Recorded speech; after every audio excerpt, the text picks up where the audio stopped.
down King Drive. When a person say, hey, meet me down on Martin Luther King Street, you know most likely it's going to be a dangerous environment.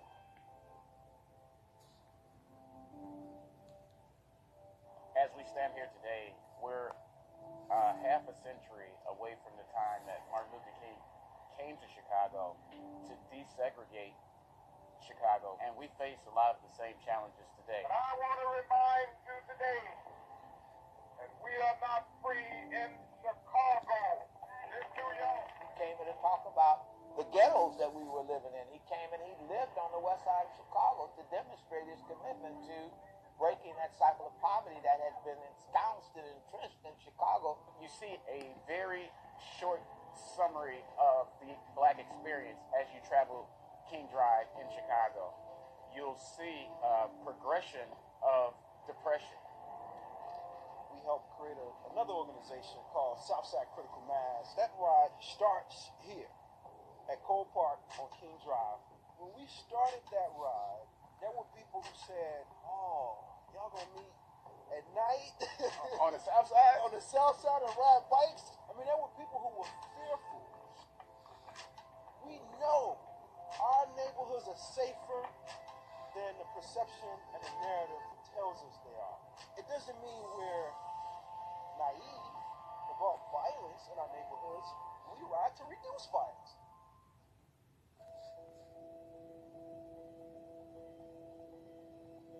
I think he would be ashamed to walk up and down Martin Luther King. When I first moved here, we had shopping places up there. We had a music store up there. You see nothing. I see nothing. I don't even walk up there. Me, I do not want to go down Martin Luther King. Dr. King stood for unity. Dr. King stood for peace and justice, as well as economics. So to have such a negative stigma to be placed on the streets is kind of like a slap in the face to Dr. King's legacy. And so we're out to change that. We want to make people, when they get off the airplane, say, hey, I want to go to Martin Luther King. There's a nice restaurant. There's a nice jazz spot that we can go to.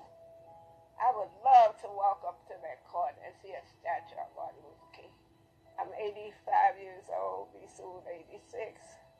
I might not see that change, but God knows I wish I could.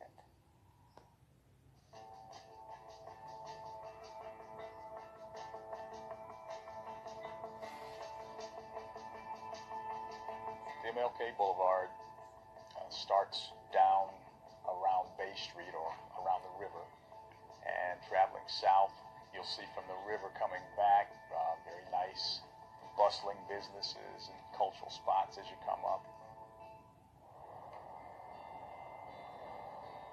And then somewhere around Gwinnett Street, you start seeing just, it doesn't look as nice as it does the closer you are to town.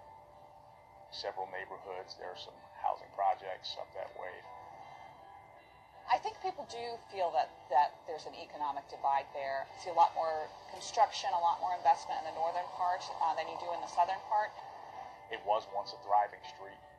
Now, one thing that is happening, or has happened that's good, is the city has made some efforts to rectify that.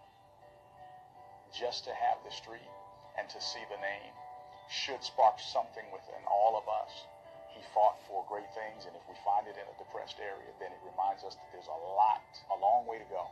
And if we find it in a great area, that reminds us that, yes, what he did was a great thing, and that we have made some strides forward.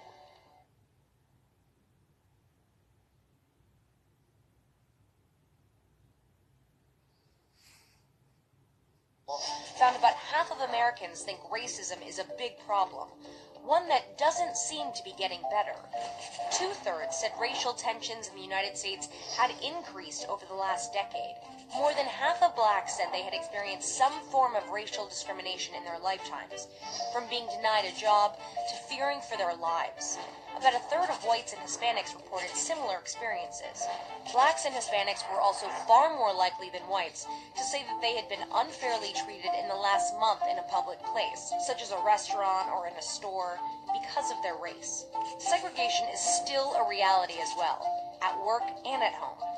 60% of whites said their work colleagues were all or mostly white, and close to 70% of whites said either their social circle or their neighborhood. The majority of blacks and Hispanics said yes. But even so, there is optimism. A majority of blacks and Hispanics aged 18 to 34 say it's easier for them to achieve the American dream than it was for their parents. Only 31% of young white adults said the same.